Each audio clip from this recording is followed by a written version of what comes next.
Hey, it's Jose Galison. You're watching No Way Jose. You can find me on No Way Jose YouTube channel, all the major audio podcatchers, and Odyssey as well.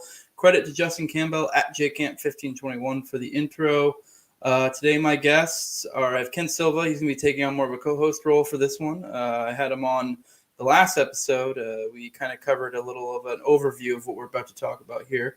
And I have Brandon Caserta as well, who the way I've been kind of framing him as is kind of the poster boy of the Michigan governor kidnapping story, which is, I say that because he was kind of one a lot of the pictures of came out. A lot of people try to jump to conclusions one way or the other.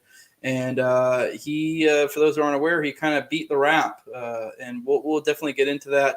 Like I said, I'm going to be treating you guys like adults for this episode. So we're not, we're going to be having Brandon will give a lot of his account of events, but we're not, how do I say this? We're not gonna hold your hands through it. And if you want to get a overview of the case, kind of a bird's eye view of it, go check out my last episode, the one with Ken Silva. It's similarly titled. I put I think it's like the Michigan governor kidnapping plot in quotes. Obviously implying it's kind of contrived. But so if you want to get the overview, go check that out. We'll be going more in depth in this one, getting it more particularly from Brandon's perspective.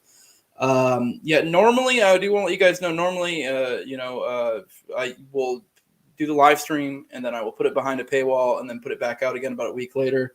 I'm letting my patrons know that's not the case for this one, just because of the nature of it. So I don't want to stamp down my algo any more than I need to for an episode like this, because this is the second time Brandon has done any sort of interview like this. So it's kind of a scoop. So I want to make sure I don't fuck with the algos in any way. But if usually this is a rare occurrence, this doesn't happen a whole lot, but usually it goes behind the paywall. So if you want to get behind the paywall, patreon.com says No Way Jose 2020, lowest levels $2, highest levels $20. The $20 is my sponsors. My sponsors are C. McRae of the Whiskey and Tea podcast, Jeremy, who has an Etsy store, etsy.com/shop/raising liberty. You can follow him on Twitter as well at Jeremy Rhymes. Mikkel Thorpe of the Expat Money Show as well. I do want to let you guys know, if you're here and this is your first time popping in, some other good stuff to go check out of mine is I've been doing an OKC bombing series with Richard Booth.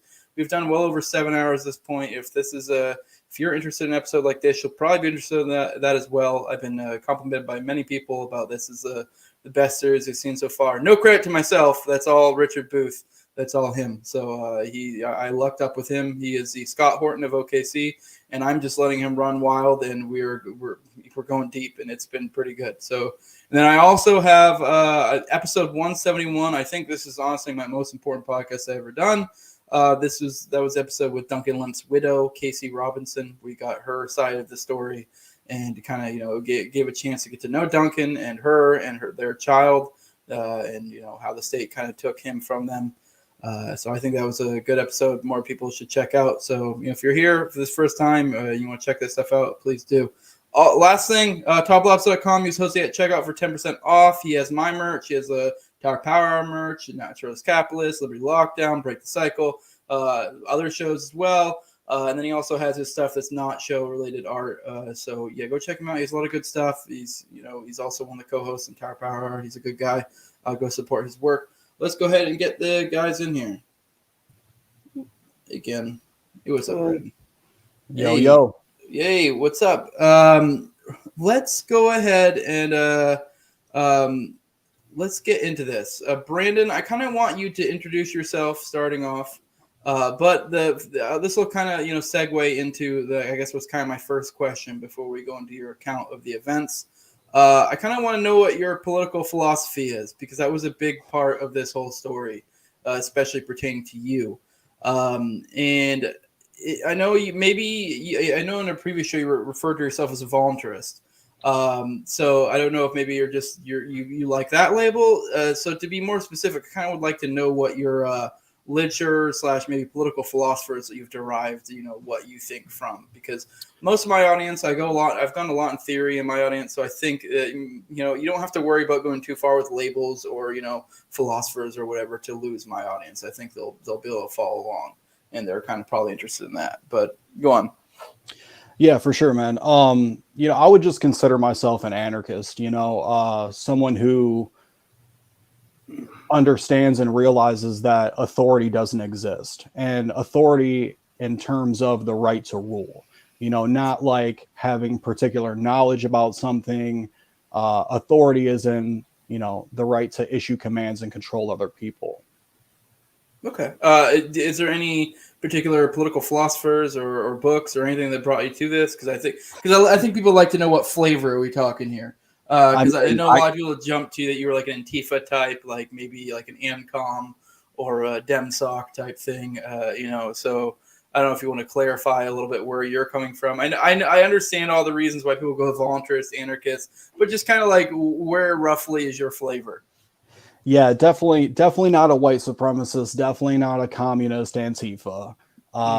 Nothing on the left and nothing on the right too, but check it out, man. I brought a few books, just to kind of give you a little bit of reference, because I do like to read. One of the main books that influenced me the most was Larkin Rose, The Most Dangerous Superstition. That's probably like one of my favorites. We the People, No Treason, the Constitution and No Authority. This book's really good, goes really into like what is consent, and is voting actual, like, is there consent when there's voting? Let's dive into that and actually see if that's I've done a whole episode on that as part of my Anarchist Handbook series with Reed Coverdale. We broke that whole essay down. So, oh yeah, nice. One. Yeah. Well, it sounds to me like you're speaking my audience's language. I guess aside from that, maybe give a brief overview for the people here, who you are, kind of why you're even here in the first place, and then we can go deeper. And then me and Ken will kind of ask you questions as we go along. Right on. Yeah, I'm just a regular metalhead from Detroit, Michigan. Grew up downriver, played music pretty much my whole life. I was always kind of a rebel, but I went on tour when I was younger, and then as I got a little bit older, I started really kind of diving more into philosophy and doing a lot more reading and taking personal responsibility, which kind of led me to the whole philosophy of anarchism, and now I always knew that the government was corrupt. And when I started understanding what anarchism actually was and libertarianism and stuff, it helped me to really realize that I'm not necessarily alone, and that other people actually see what's going on in the world. So, 2020 happened, COVID-19 happened, all that bullshit. And I'm already training with firearms. I have all my gear, my systems are set up and everything. But, I'm like by myself, you know what I mean? I'm going to work, working 50, 60 hours a week at a machine shop, making good money, but, just kind of doing my own thing. Right. So I wanted to reach out to other people out there, because I really was believing that something bad was going to happen. And I still think that when you look at what's going on in the world today. And I wanted to organize more with people and get, I didn't want to be in some huge group or anything, but I wanted to have like a small network of people that I could trust, where, hey man, if like these riots come our way, or if the state comes, down on us in some way, or they want to take our guns or whatever it is, we have a way to help each other defend our life and defend our property. So that's what kind of got me, talking to some of those guys in the Wolverine Watchmen. Okay, cool. I totally fucked up, and I feel like a bad host. I did not introduce my co-host properly. I have Ken Silva here of the Libertarian Institute. Before we get into the kind of the sequence of events, his story, do you have any questions at this point, Ken, that you'd like to ask? Or Well, yeah, I guess before we get too deep into Brandon's story, we should probably mention that two of his former co-defendants are on retrial this week. And I think there's some stuff heating up with the state case. And Brandon, I was wondering if you could update us on what's going on with your friends, or are they still your friends? So, interestingly enough, like as far as Adam Fox and Barry, dude, I really didn't know them. Like when we trained, I met Barry maybe twice, and it was each at training events that had 3 months, if not longer, separating them. And I don't hate Adam. He's not like a bad person or anything, but like I don't really like him. You know what I mean? So we never really got along. He wasn't like my friend or anything, but when the trial came up this past April, they took us all out of Nuevo and put us all in the same cell together. So I got to know Barry a little bit more, and I got to know Adam a little bit more. You know what I mean? And I would consider Barry a good friend. He's a good guy. None of them should be in the situation. None of us should be in the situation, and they absolutely shouldn't be in the situation. But Barry just called me the other day, and he's doing good. And we're 3 days into the trial right now, and tomorrow will be the last day of the week for at least the prosecution. I think the prosecution has maybe 10 more witnesses or something like that, but go ahead. Sorry, we won't disclose your location, but it's my understanding that you're not participating in the trial at all. You're not there. Is there a reason for that?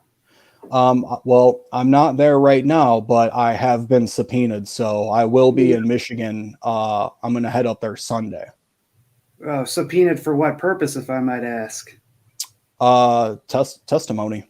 Really? Okay, that should be interesting. On behalf of the defense, I presume. Oh yeah, dude, I would never testify from the state. That'll be really interesting. And on those two individuals, I feel like because this may not come up naturally later. I have Ken on here because he's followed the story way better. He's wrote on it. It's my understanding, I believe, I may be wrong, correct me if I am, those two individuals did cave to some extent, and that's why they're sort of in a retrial situation. Would you expand on that and correct me if I'm wrong? I believe it was Adam that you kind of talk shit about in the last episode. Maybe I'm mixing up names a little bit. I'm not sure. Yeah, what do you mean by cave? I think we're Caleb Franks. Oh yeah, so we got Caleb Franks and Ty Garbin. They both caved right beforehand. Okay, so these guys are in the clear. They got a retrial for other reasons. Yeah, so what wound up happening is, Caleb and Ty, they took a plea. Caleb Franks took a plea literally a month before we had trial. Ty immediately started cooperating with the government off the bat, right? So all four of us, it was me, Dan Harris, which I love Dan. He's a great guy. I talk to him all the time. It was me, Dan Harris, Barry Croft, and Adam Fox that all went to trial with those two other dudes testifying against us. Now, what wound up happening is me and Dan got totally acquitted, and then the jury could not unanimously agree on Barry and Adam. So they actually got a mistrial, and it was a hung jury. So, yeah. Okay. And my last question. That's why they're getting retried. And the retrial, it's also one of the prosecutors apparently isn't involved in the case anymore. Is there anything scandalous behind that, or is that just him, switching jobs? Yeah, so Ken, I can give you a couple little good pieces of information. I'll definitely touch on that.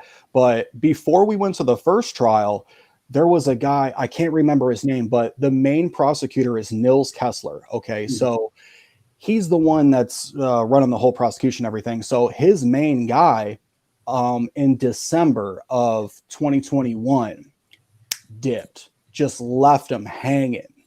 And he was like, what the heck? So then that Jonathan Roth guy came through and said, okay, I'm going to pick up, and help Nils with the prosecution.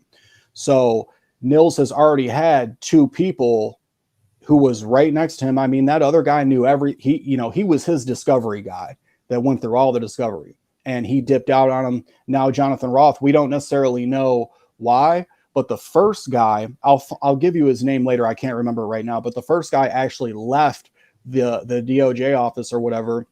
And I heard that he decided to become a defense attorney because he probably realized what the hell is going on up in here and wasn't down with that shit. Wow. You know what I mean? So yeah, that's happened twice. And Jonathan Roth left.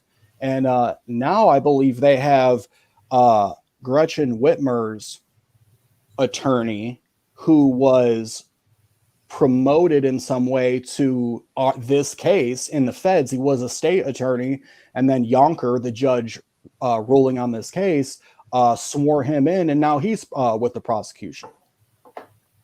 It's very interesting. Yeah.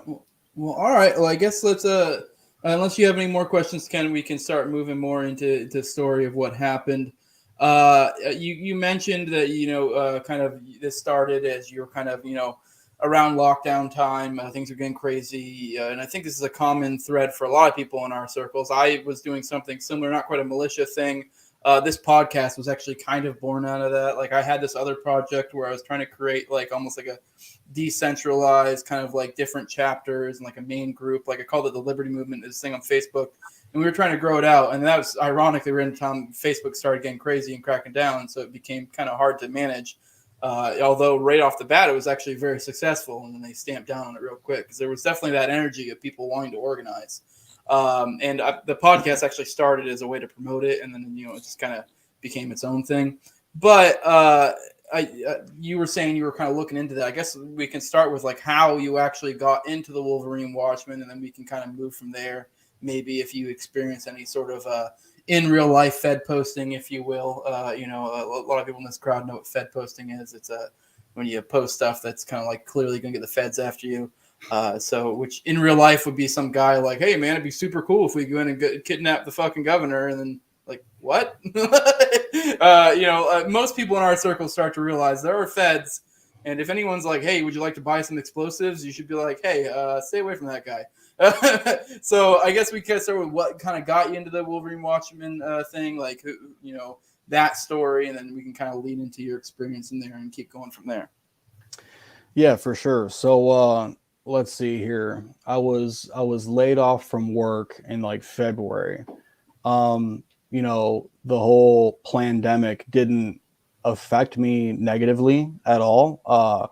I was paid really good as far as unemployment. And then I would say I was off for probably 3 months, and then right when I could go back to work, boom, went right back in there, tired of sitting at home. So, I decided to kind of reach out online and just, I'm adding more people on the internet and stuff, and kind of, networking a little bit, talking to some more people. And I actually kind of was associating with the Southwest Michigan Volunteer Militia, which, it's like a volunteer militia, but they're a little bit kind of older guys, you know what I mean? They're like about Trump and whatever. And like, hey, bro, like we can have that debate or whatever, but like, I'm not going to hate you because you like Trump or something, you know what I'm saying? Whatever politician.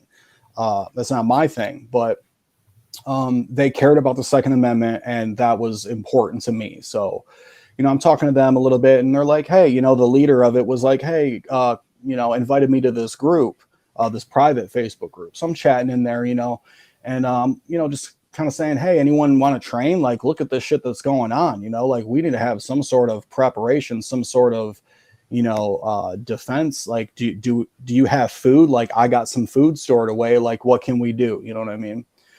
And Joe Morrison messaged me on there. He so happened to be in that group also. So he messaged me and he was like, hey man, I live over in Jackson. You want to come train? I'm like, dude, that sounds sweet. Like, I'm living in the city. You got property to shoot on? Fuck yeah, bro. I'm coming out. So he just invited me to the wire chat, and just kind of asked me a little bit, basically like, hey, what's your philosophy? Like, what do you think freedom is? What are rights? What do you care about? So I answered that, what kind of gear do you have? So I told him that. And then I showed up and, trained a little bit. But something I do want to clarify is I was never, ever a member of Wolverine Watchmen. They keep saying I am, but I was never in that group. I was never sworn in or anything. And everyone that was federally indicted was also not in the Wolverine Watchmen. Like, Wolverine Watchmen is Joe Morrison and Pete Musico. Those are the state guy stuff. Joe, Pete, and Paul Billar. So I trained at their house maybe like twice. And then I kind of was focusing on like, okay, because I'm showing up there and there's like 30 people. I don't know anybody. So we're training and stuff, and I'm trying to figure out, okay, who's like, where are the good guys at? You know what I mean? I'm trying to learn more. I'm trying to better myself. So there was a group of guys that kind of was veering off separate from the Watchmen, and they were like, yeah, we kind of want to start our own group or just be like separate, right? So I started associating with those guys because they were better with guns than like all the other 20 people that were there. So I was at Joe's house maybe twice, and we had like a meeting at Dan Harris's house, and then we trained one other time, and then we had another training event at that Ty Garbin kid's house. So I would say I trained with this group probably like once a month. I knew them for a 4-month span of time, trained maybe once a month, maybe one of the months I trained twice, but that was pretty much it. So you're saying this thing that you got caught up in is a group that you spent probably less than 10 times actually interacting with in like a physical type way. Oh yeah, 100%. Like, yeah, it's crazy. I have the documents. I still got a bunch of 1023 FBI documents, but there's the government's list of timeline, right? Like this phone call happened here, this event happened here, right? And there's like 130, 140. I marked how many incidents involved me, and bro, it was like 6. You know what I mean? It was like, real. I'm not even involved, but they wanted to use me because, when I say, hey, I'm an anarchist, and oh, you're anti-government? Yup. You're anti-authority? Yup. Okay, we need to get this guy. This guy's really speaking some, to them it's not truth, but I'm speaking truth, and they're getting offended about it, and they're not liking it. They want to hem me up. Yeah, I also think it probably had a lot to do with your appearance, and I'm not saying that in a bad way. Yep. No homo, you're a good-looking dude, but I can see how someone could say, like, look at you, you look rough, you look like, I could see how someone could, at first appearance, like, you look scary, gauges, beard, tattoos, bigger guy, like, hey, here's kind of a good poster boy, which is kind of the point of the initial thing I led with, was because that was a big part of this. When people first saw your picture, they were trying to characterize you as this far right white supremacist, whatever the fuck. And when then the MAGA crowd, found saw the anarchist flag behind you, were like, no, he's just some Antifa fuck. And it's fun. It's like you have an appearance that weirdly could just based on stereotypes could fit either. So it kind of worked for both sides in that way. And I think, that I don't think that was unintentional. Maybe I could be wrong. Maybe it was just a happy accident on their part. But I guess this should make it easier since there was literally less than 10 times you interact in real life. I do want to know, were there ever any occasions where you felt like, just kind of weird? Like, because, anyone who's gotten deep into the liberty movement in general knows there are occasional people who are like, why the fuck are you asking questions like that or saying things like that? And most people have the wherewithal to just kind of like stay away from them. It's one thing where in a group setting, I'm sure maybe if this had happened, you probably just shrugged them off and were like, oh, whatever. Like, but I kind of would like to get your take on that. If you saw anything along those lines, or if anything ever raised your eyebrows at all. Yeah, I mean, from the first thing you were saying, you're absolutely right. They saw what type of person I was, my looks, and I was a vocal person. If you hear me in the audio, I'm expressing my opinions. I'm very forthright. So they definitely, chose me in that way because I was an easy person for them to put in front of a jury or put in front of society and say, look at this horrible, violent terrorist person, look at the statement he made, you know what I mean? But interestingly enough, there really wasn't any time where I said, oh shit, like there's something going on. Like, man, I could get in trouble, because I thought that when I was in jail, when they arrested me and they told me the charges, I was like, bro, are you serious? Like, yeah, you want to kidnap the governor? I was like, for what? Like, for what? Like, what's going to happen after that? You know, why am I doing that? You know, and they couldn't answer. And I'm thinking back, dude, while I'm in the cell, and I'm like, I'm not a stupid person. And look, I've broken the law before, okay? But I know when I'm about to do, like, I understand the consequences of what the state is going to do if they know that I do something, right? So that never happened during this entire investigation. But the crazy thing is, when I first met them, I walked straight into a TEI, which is the biggest terrorism investigation that the FBI can do. It's called a terrorist enterprise investigation. The first training event I went to, there was already informants in there. There was already audio recording happening. All that stuff was already happening. I was just like an icing on the cake for them to use, you know, in this theater, this play that they were running. All right. Do you have any questions at this point, Ken? Anything pique your interest you want further elaboration on? Yeah, that actually was, you took the question off the tip of my tongue. I was going to ask whether the group had already been infiltrated when you joined, or if that came later. And like, when did you start to interact with the main informants, Steve Robeson and Dan Chappell, and the auxiliary informants like Jenny Plunk and those other people? Did they start out as informants, or were they flipped and threatened with charges? Can you shine some light on that? So no, Robeson and Plunk had been informants the whole time. Okay. Dan Chappell, the main informant, he came in around March, like the beginning of March, and talked to Joe and Ty Garbin and those guys. I came in June. I started associating with them. Okay. Now, I wanted to have a meeting, right, at my apartment to kind of go over, like a threat matrix to see really kind of what we could prepare for in the future. And I'm gonna be honest, like, this group was totally not cohesive in any way. Like, it was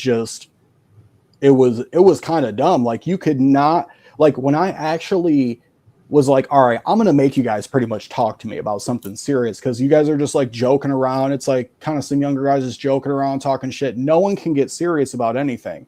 And then they're like, oh man, this kind of sounds like this is like an AA meeting or something. I'm like, okay, bro, like, you guys like can't even take anything serious. You know what I mean? So I wanted to set up a meeting at my house. The only person that came was the government, right? So Dan showed up. We hung out for 4 hours. He helped me fix my car. You know what I'm saying? Bought me food, act like he was my buddy. But I always thought something was off about him, because if I'm going to hang out with somebody and like, I know that you're into guns, I'm going to give you my gun. So you're going to come over and be like, hey bro, check out my shit. You know what I'm saying? And usually what happens, if anyone's into guns, they're going to know. They're like, oh, sweet. You know what I mean? They're going to rack the slide. They're going to, you know what I'm saying? Oh, this is nice, bro. They're going to aim it a little bit. And when I did that, he wouldn't take it. He was apprehensive to touch it. And I'm like, oh, okay. Something's weird about you, you know? So I really kind of just stayed away from him. I didn't really associate with him that much. He was mostly focused on Garbin and Adam, but really Adam, he preyed on Adam like an animal. It's sickening what they did to him. And as far as Robeson, he was just like some fat hillbilly dude from Wisconsin that I didn't even really know. You know, we never talked. I never talked to him in chats or on the phone, nothing like that. Jenny Plunk, like nothing with her, you know. Yeah. How many informants were there? I think all the reports say at least 12. And did you know them all? And is that your understanding, that there were 12 informants, or were there even more? Yeah, so I think there might have been more. There's for sure 12, and I know only about 6 of them. So there is some that we didn't really know, or at least for me, I didn't come to find out who they were, and neither did my attorney or anything. But those people that we didn't really know were in other states. This was a whole Eastern Coast kind of thing. You know what I mean? As far as informants and the feds directing them to talk to other people in other areas and set up all these meetings. All the meetings that happened were set up by the FBI. Like, for example, real quick, Wisconsin, right? I'm not driving my car from Detroit to Cambria, Wisconsin. So, but if you say, hey, man, I got a bunch of hanging steel targets and I got 3 acres of property, I got some barrels and shit, you want to train? Hell yeah, dude, I'm rolling, So, the government knew that. So they rented spent like $1,500, got a nice SUV and told the informant, yeah, just pick them all up, pay for the food and everything. So drove me out there, and I'm it's like a family gathering. I'm just, there's a barbecue, there's kids running around. We're up in front, just shooting guns, talking shit, having fun. And then, the next thing I know, right after a couple months after that, I get arrested and they're trying to use that event against me as an overact in some conspiracy. And it's like, really? Come on, man. All right, you got anything else, Ken? All right. I want to know before we get any further, since it seems like it's an appropriate time to bring it up, to what extent was there any sort of actual or even, I don't know, maybe you could say a suggested or any sort of plot whatsoever to kidnap the Michigan governor? And then I guess once you answer that, maybe point out to what extent was that basically concocted or proposed by the informants? Yeah, I mean, I would say no. And I can speak from just my experience. So, whatever the informants did with some of my co-defendants, they did out of my presence. You know what I mean? So there was never one time a thing where it's like the informant's like, hey man, like you want to go do this? You want to go kidnap the governor and shit? Never. But the only thing that the informant would really try to do is tell me about ideas that Adam had, right? And then say, oh, well, he was thinking about getting a warrant, right? And have a judge sign off on an arrest warrant. So there was really only talk about her being arrested for the unconstitutional, lockdown orders and stuff like that. But it was never like a real thing. You know what I mean? It was like someone said it. I was like, oh yeah, okay, like cool. You know what I mean? And then the conversation would just switch off to something else. All right. Well, I guess let's move into, starting, unless there's something I'm missing here, I think the next appropriate thing to go into would be kind of the trial proceedings, since you already kind of addressed you got arrested shortly after this period of time. Unless there's something, Ken, there's something you want to address in this like a period of time that I'm not bringing up. I guess before the trial started, you had like a lot of stuff happen in this country, and I'm wondering what it was like sitting in a cell while things like January 6th went down. Are you watching on the TV? Like, what was your reaction at that time? It was crazy, dude. It was crazy, and it was kind of funny because, everyone in my cell, they knew who I was. They knew what was going on. You know what I mean? So you could imagine that, you're sitting in a cell, you're sitting in the pod, you see the January 6th happen, right? And then all your cellies look at you. They're like, yo, B, them your boys right there? You a proud boy, bro? You know what I'm saying? Just talking shit like that. I'm like, hey, bro, I didn't have shit to do with that. That was not my people, bro. I don't know what you're talking about. You know what I mean? But yeah, it was crazy, man. It was definitely crazy. I just hope that, man, I hope the world doesn't just burn down before I get out of here. At least let me out of here first. Yeah, it looks like that may be happening here soon now that you're out. So, yeah, I'm itching to not in this episode, but probably here soon. I'll have to definitely cover all the Trump craziness going on right now. And it weirdly does apply to this. And then also the OKC stuff that's talking about, the crazy threat that they're building up, or the shadow threat, the fake threat they're building up of, the militia, white supremacists, whatever, which is very similar to the OKC stuff.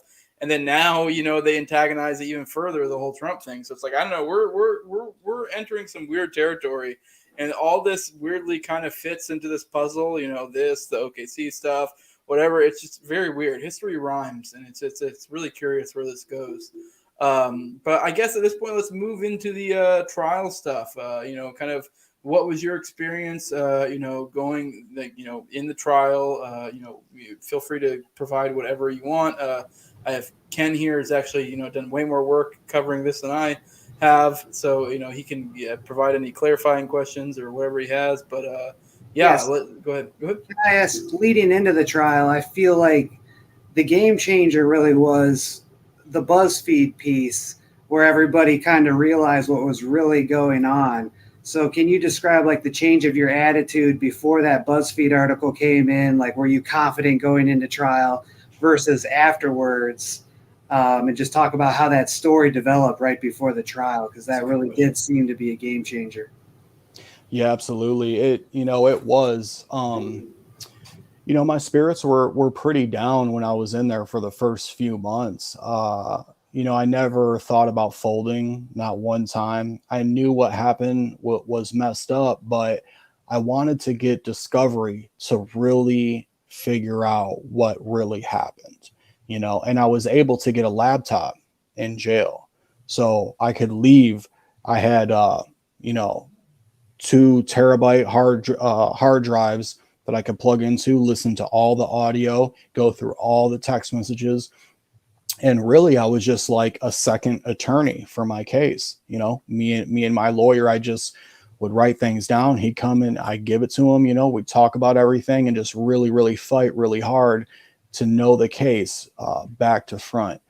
And things kind of sucked. But when I was able to actually do something and make some progress, because that was the issue, is just nothing really happening. That's what really fucks with your head, is like the same thing every day, and you're not working towards anything. You're literally just there waiting to hopefully get out free. You're going up against, a gigantic bloated federal government and it's going to be lopsided in their favor. But once I got the discovery, I felt better because I was making more progress.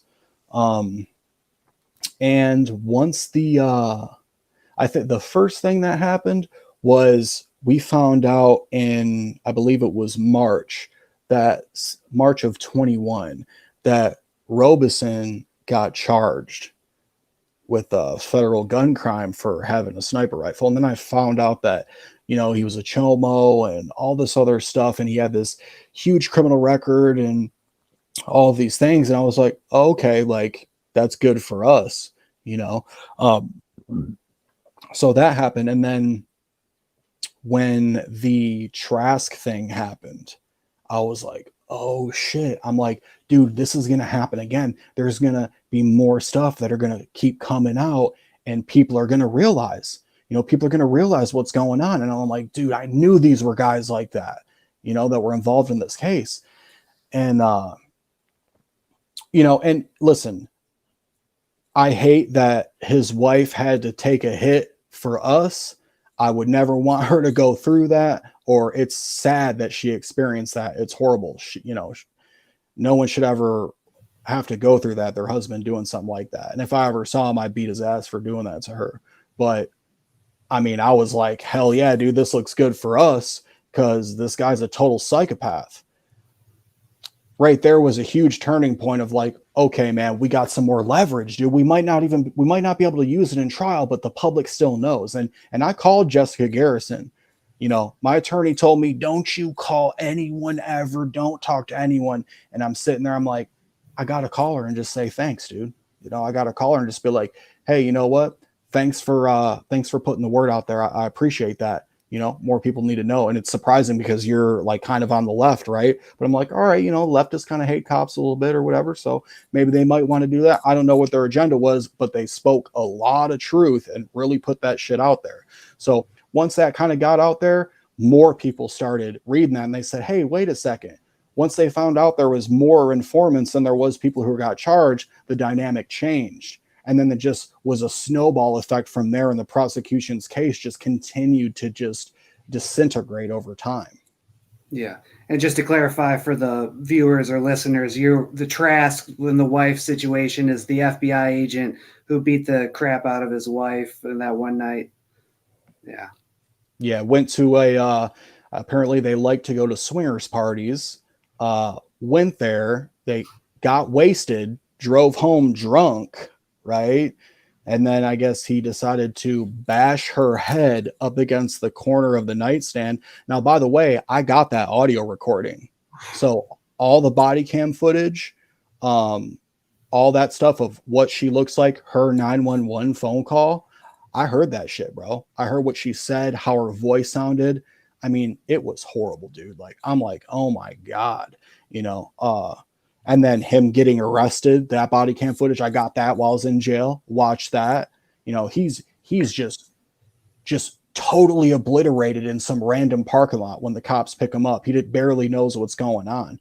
You know what I mean? But yeah, he got charged with felonious assault with intent to do great bodily harm, less than murder, for bashing her head up against the nightstand like that. And what they didn't say either is he choked her. Her neck had purple bruises. Her neck was so damaged because he squeezed so hard and for so long that she had to grab him by the balls, dude, and really just try to pull his balls off in order for him to leave. And they found him in the parking lot, and he was covered in her blood. She was covered in blood. He was still covered in her blood on his hands, everything. And yeah, that was crazy. All right. One question I had, I guess I'm not as knowledgeable. I've said this multiple times, so I'm not completely sure of the time frame. Ken brought a good point up. Because I can totally see from your perspective sitting in jail, and I'm not sure how long it took before the BuzzFeed article dropped. But sitting in jail, the feds coming after you, and it just seems hopeless. Because if anything, the weird thing about this story is the fact that this even kind of blew up like it did, or got exposed like it did. Because usually this kind of stuff just the feds do what they want and kind of borderline act with impunity. But somehow their shit got busted up by BuzzFeed, which, the most unlikely people to do it. And, I don't know how long you were sitting in jail, but I guess the question here is, like, were you getting the screws put on you to make some sort of deal before that time? And, what were you kind of thinking? Because, I mean, I don't really even fault anyone in a Fed case, because a lot of people will point to, like, well, so-and-so admitted guilt or this or that. And you're like, okay, well, they were going against the feds. Like, I mean, what did you expect? So I don't really fault really anyone when they're going against the feds and, like, making some sort of plea deal. I mean, I might fault you a little bit if you start ratting out people, but depending on what it is. And even then I can have some sympathy depending on your situation.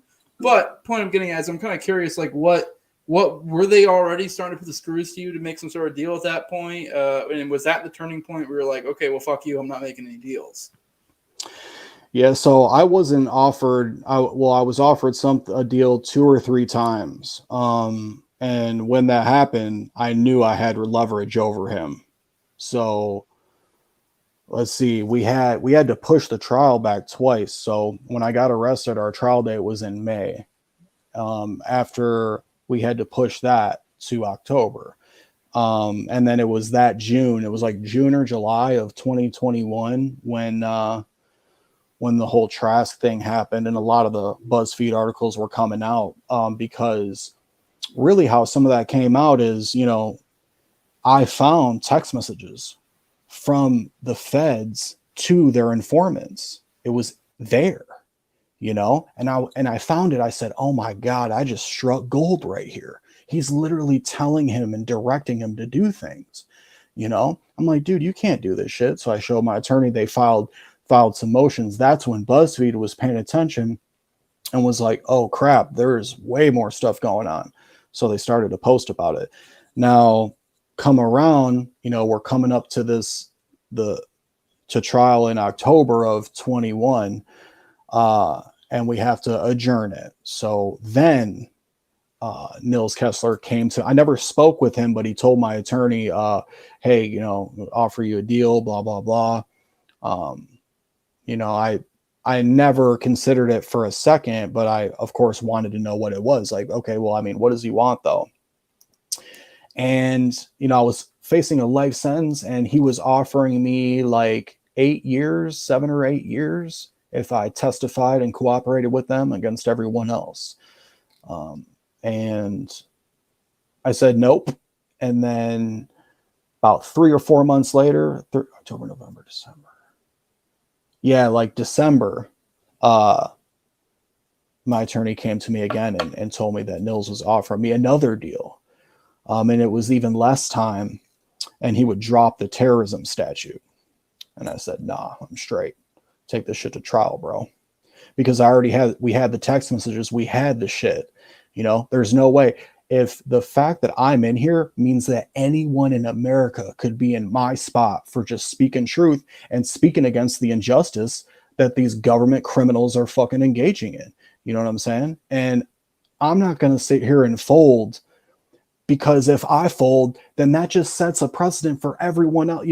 We can't let them win, bro. We have to fight, dude. We have to fight against this shit, even if we have to do it in their own courts. And look, the fact that we won shows that you can still beat them at their own game in their home arena, and because the people spoke, the people of Michigan spoke and said, no, you know what? This smells like shit. These guys are innocent. The government set this whole thing up.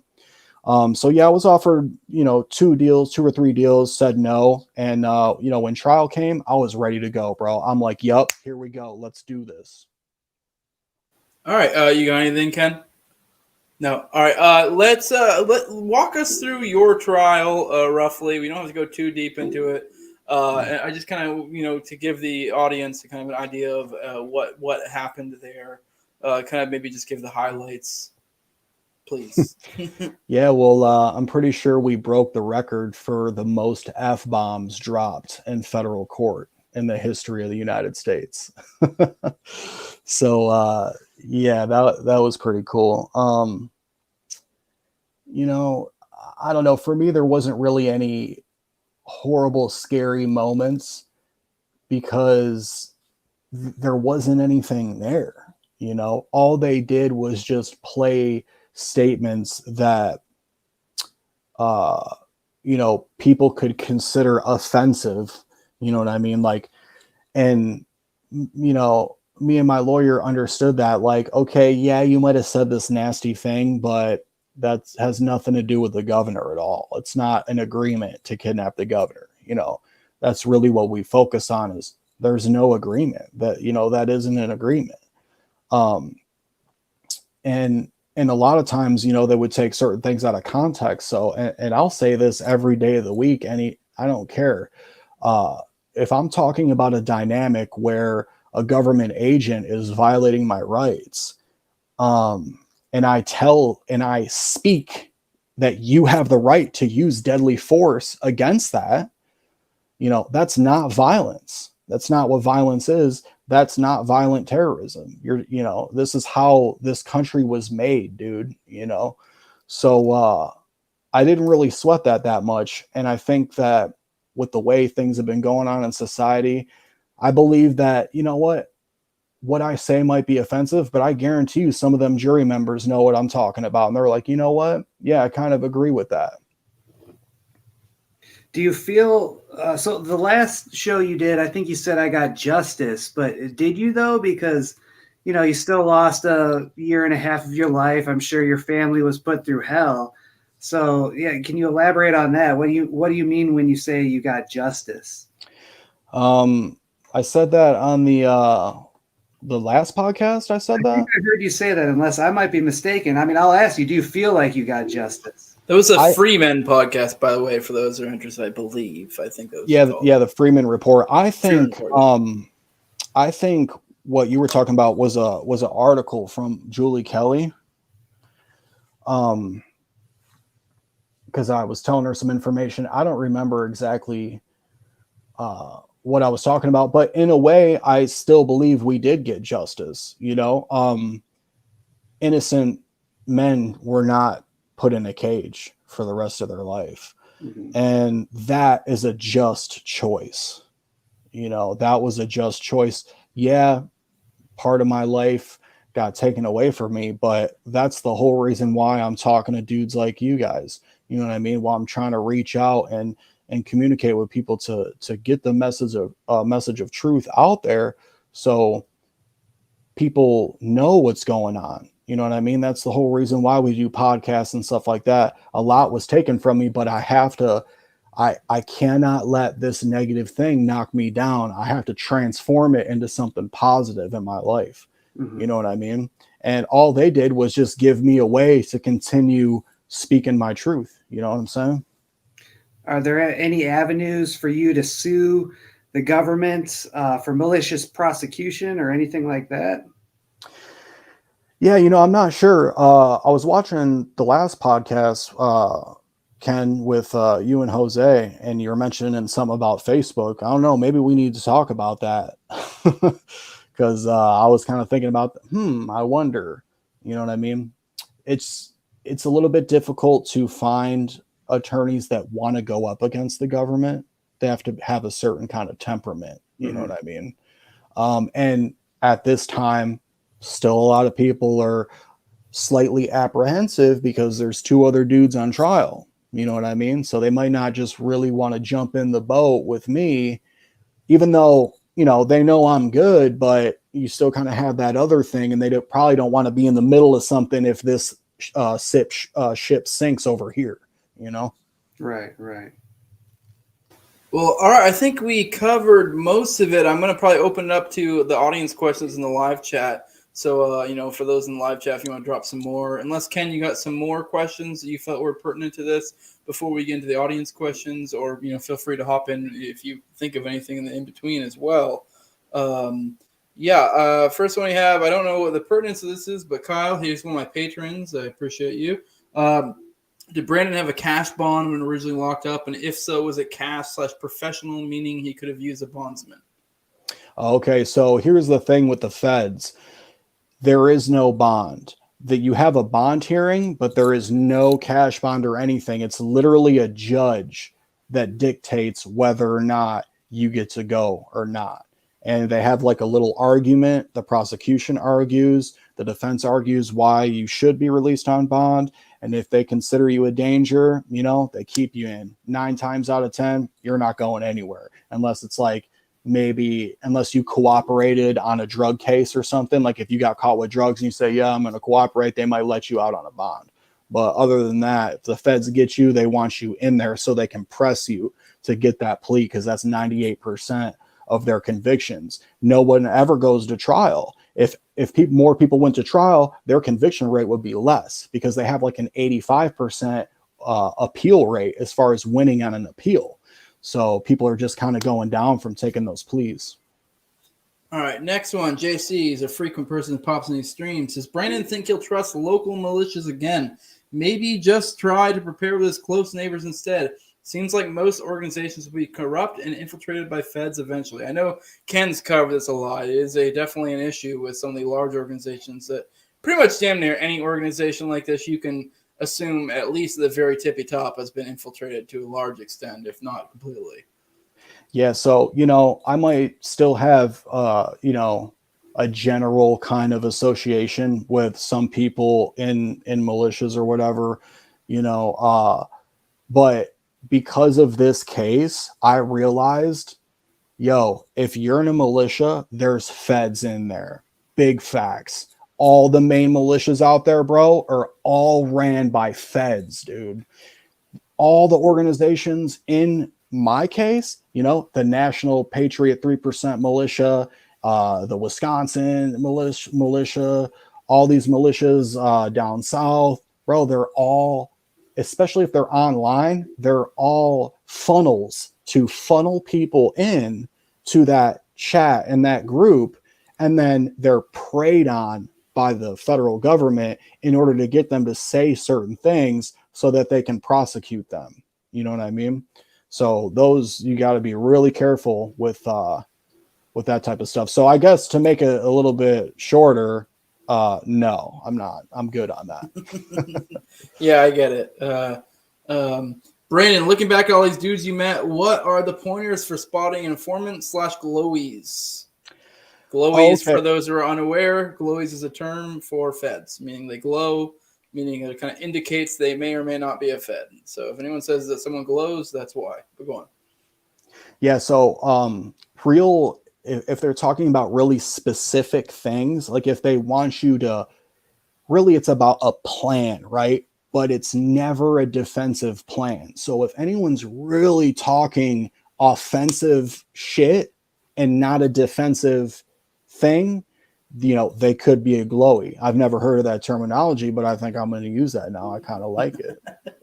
Yeah, I like it because the aspect of that, like, you're not saying they're a fed. Like, if you're saying someone's glowing or glowy, like you're saying like you're doing shit that really is making it seem like you're glowing. Like, if they're trying to tell you ideas from like someone else to make it seem like it's not their idea, but so and so was saying this and to do this, what do you think about that? That's when you kind of notice, like, wait a second. Yeah. Someone asked, did you take the stand? I think I know the answer to that question, but I guess you can address it. I'm assuming you did. So. No, I did not take the stand, and I can. And there's a reason too. So real quick, the whole time I was locked up, we planned on taking the stand. They had a video of me. I mean, dude, I was trashing cops, bro. I was talking about murdering cops. Just if they come take my gun, I'm fucking shooting. You know what I'm saying? But it's like, hey, man, it's defensive, bro. I'm not saying I'm going to do it right now. I'm saying if you do this, I'm not going to take it, right? And they played that, and I said, fuck, but they said the context was about the governor, but it wasn't. I said one word, I said recon, and they said, oh, that's what it's about, was about recon and the governor, when I was really just talking about a societal breakdown or something like that happening, So I had it in my head, oh man, I'm going to have to do it. And then once the prosecution got done, me and my attorney looked at, I said, dude, I don't even think I need to testify, bro. He said, yeah, I don't think so either. We should be straight. I said, all right, cool. Didn't do it. Got up out of there. All right. Shout out to Laney. He/she, I don't know what they go by. But this is the one who actually set this up and hooked me up. I'm assuming this is an inside joke between you two. It says, yo, it's Laney. I'm gay, ? I'm assuming, because I know she, I don't even know what they prefer to be referred to. But yeah, they I guess they're friends with you, and that's how this got set up. So I appreciate Laney. With me? Yeah, that's the individual who set it up. I guess they go. They said that they go by a different name, and that's how you know them on a different name. So. Miles? Maybe. I think so. I think it was Miles. Yeah. Oh, okay. Yeah. I'm like, yeah, I don't know any gay people, I don't think. Yeah, definitely. I think a trans individual. So there you go. If anyone ever gives me shit about talking shit about trans, I'm cool with some trans. Hey man, whatever you want to be, dude. It's all good. Yeah. I just want to bring it up because that's the one. That's the person responsible for this. Super chat from Outlaw Barber. Sue them, Brandon. Download federal tort reform. I guess they said I'm suing the SBA and doing it all on my own. Send a federal tort notice of claim to sue and put $1 million. So, all right, I'm gonna actually put that down in my little notey woties right here. What was that? Federal what? Federal tort notice. You said download federal tort form. So okay, yeah. Got it. Thank you. Well, all right, Ken, do you have anything else to add to this that you wanted to address? Yeah, I guess I was just curious, what are your plans for the future? Because I'm sure, trying to get a job or anything like that, all they have to do is Google your name and see all the stuff you got caught up in. Like, well, what's that like now? Yeah, man. So like the past couple months, I've just been really pumping in applications, just going back to the machine shop work that I was doing before. So far I really haven't had any luck. I've had some good leads, but I just got subpoenaed. So now I have to stop that whole process and go back up to Michigan and then I got to come back, you know, where I'm at and try to start a new life again. So far, you know, hasn't really worked out. Like, I'm broke as hell, dude, starting from bottom again. I mean, I did like some podcasts where the person doing it, you know, would, you know, hey, give me some donations. The government stole my buddy's life. You know what I'm saying? And a lot of people have supported that way, you know, by like some donations. But I'm just going to continue to make videos and get the message out there, and then just find a job. Someone will hire me. Yeah, get this man a fucking job. I have one more super chat just came up. It said, "Your Honor, I clearly said in Minecraft." So that's an internet meme for those who aren't aware. Ken, you have anything else? You're the guy. You're the dude for this story. So is there anything else you want? Yeah, thank you for sharing this. I think it was really, really powerful. Yeah, I think it was good. I guess, do you have anything? I assume probably not, but I don't know. You brought up like kind of like GoFundMe's. Is there anything like that out there that people can support you, Brandon? Or is there anything, you know, that you're pushing? You mentioned videos. I don't know if you have where you're doing these at, but if you want to let our audience know, maybe I can get you some more people over there, hopefully. Yeah, absolutely. So I'm looking up on setting up a card situation, to link all the Cash App stuff into. The one I had before, they won't do business with me anymore because of what happened, right? So they said, yeah, you can't bank with us. So I'm going to figure that out. But if you want to follow me on TikTok, my name is Kinetic Truth, Kinetic_Truth.